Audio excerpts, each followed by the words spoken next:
In the spring of 1943, an event occurred in Naples that seemed to sum up all the failings of the fascist regime.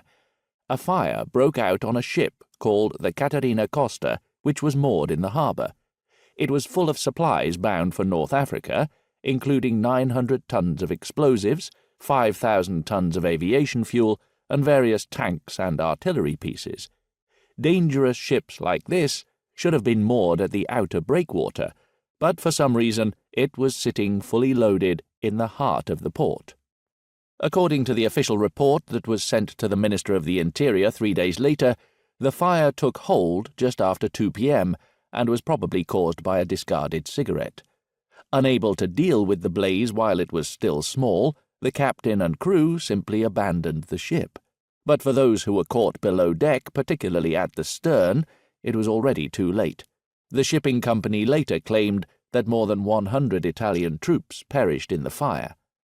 The fire brigade was called, who recommended that the vessel be flooded immediately to prevent the explosives inside the ship from being ignited, but since it was a festival day, they could not find anyone with the authority to bring this about. 28th of March 1943 was the 20th anniversary of the formation of the Italian Air Force, and most of the top brass were apparently too busy celebrating.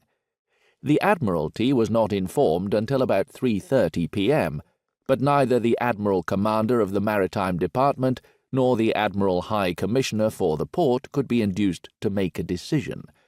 At some point, the Chief of Police requested that the ship be sunk, but to do so would have required the help of a destroyer, which was not forthcoming.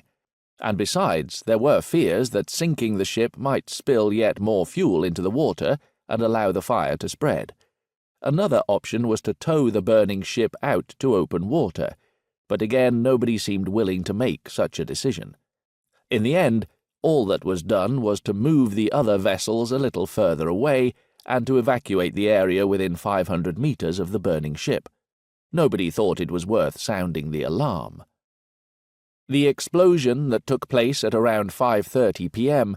was so enormous that pieces of the Caterina Costa were found on Capodimonte, more than 3 kilometers inland. The ship's boilers were blown as far as Via Duomo, and huge pieces of sheet metal weighing a few tons ended up in the railway yard. One of the most bizarre sights the next day was that of a tank sticking out of the roof of one of the houses in Via Attri in the old city. The force of the blast had thrown it more than a mile through the air. The area around the port was so badly damaged that it was equivalent to one of the worst bombing raids of the war. Windows were blown out all across the city.